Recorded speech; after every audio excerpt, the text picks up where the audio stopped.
Le chef de l'État a effectué cette semaine une visite de terrain sur le site Swapiti. Objectif, s'inquiéter du niveau d'avancement des travaux. Relance de la filière ananas, le Premier ministre Mamadi Yula à la rencontre des acteurs de la filière à Kindia pour constater les premiers résultats. Mesdames et messieurs, l'actualité gouvernementale à votre portée. Grande exportatrice d'ananas dans les années 50, la Guinée a décidé de relancer cette filière qui compte plus de 500 paysans exploitants, notamment dans la région de la Basse-Côte. Cette semaine, le Premier ministre Mamadi Yula est allé constater les premiers résultats de la nouvelle politique agricole du gouvernement au contact des planteurs africains d'Ankindia avec Aboubakar Sidiki Mané. Ce projet de relance de la filière ananas consiste à donner des moyens aux agriculteurs pour pouvoir planter des ananas de meilleure qualité devant être exportés en Europe. Dans les années 50, la Guinée était le plus grand exportateur d'ananas frais vers la France où elle envoyait plusieurs milliers de tonnes par an de ce gros fruit écailleux.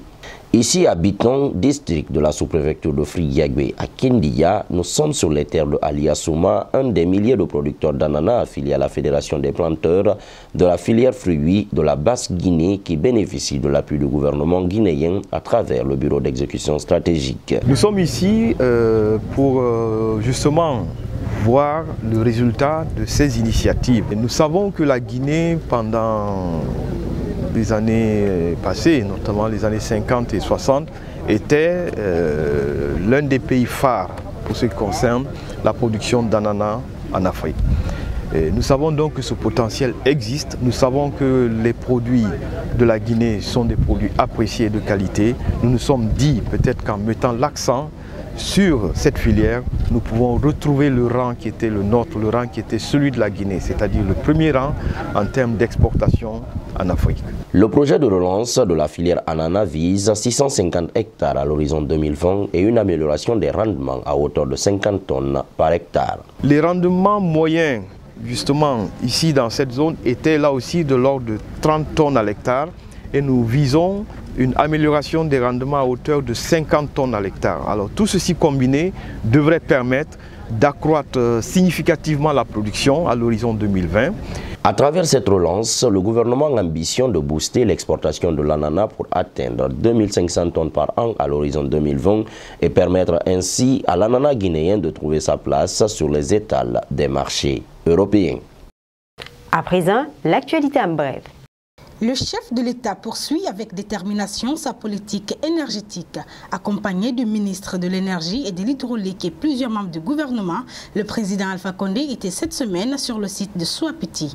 Objectif, s'enquérir du niveau d'avancement des travaux qui sont déjà bien avancés. D'une puissance de 450 MW, le barrage de Swapiti à terme va permettre d'améliorer le quotidien de millions de Guinéens et satisfaire la demande sans cesse croissante des populations. La question de l'élaboration de la politique nationale des frontières était au centre des débats cette semaine entre le ministre Bourema Condé et les partenaires techniques et financiers.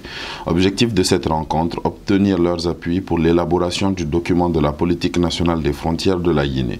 Pour le gouvernement, la gestion intégrée et coordonnée des frontières ne peut être efficacement assurée que par la mise en place d'un cadre juridique et institutionnel fiable, appuyé par une politique clairement définie.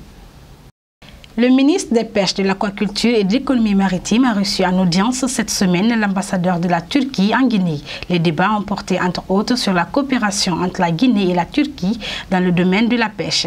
Le ministre des Pêches, Frédéric Loua, a manifesté l'intérêt de son département à un partage d'expérience dans le domaine. En mars prochain, la ministre de l'Action sociale, de la promotion féminine et de l'enfance va représenter la Guinée à la 62e session des Nations Unies sur les questions de la femme. Cette année, le plaidoyer de la Guinée portera autour des défis et responsabilités en matière d'égalité entre les hommes et les femmes et l'autonomisation des femmes et filles en milieu rural. Au sein de ce ministère, des commissions ont été mises en place pour permettre à la Guinée de présenter un rapport consensuel dans lequel ressort un état des lieux sur l'autonomisation des femmes guinéennes. La création du futur dépotoir de Boké sur une superficie de 26 hectares coûtera 5 milliards de francs guinéens. Ce site permettra le recyclage des déchets plastiques et ménagers en vue de les valoriser énergétiquement.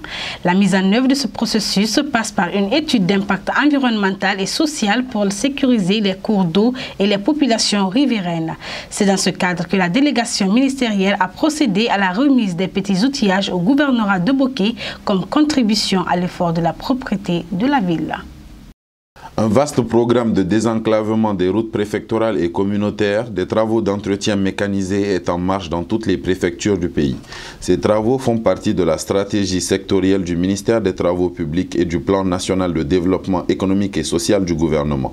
Ils visent à résoudre le déficit d'infrastructures socio-économiques de base pour un développement durable et inclusif. Mesdames et messieurs, c'est la fin de ce Gouv JT qui a parcouru l'actualité gouvernementale de la semaine. Rendez-vous pour un nouveau tour d'horizon de l'actualité gouvernementale.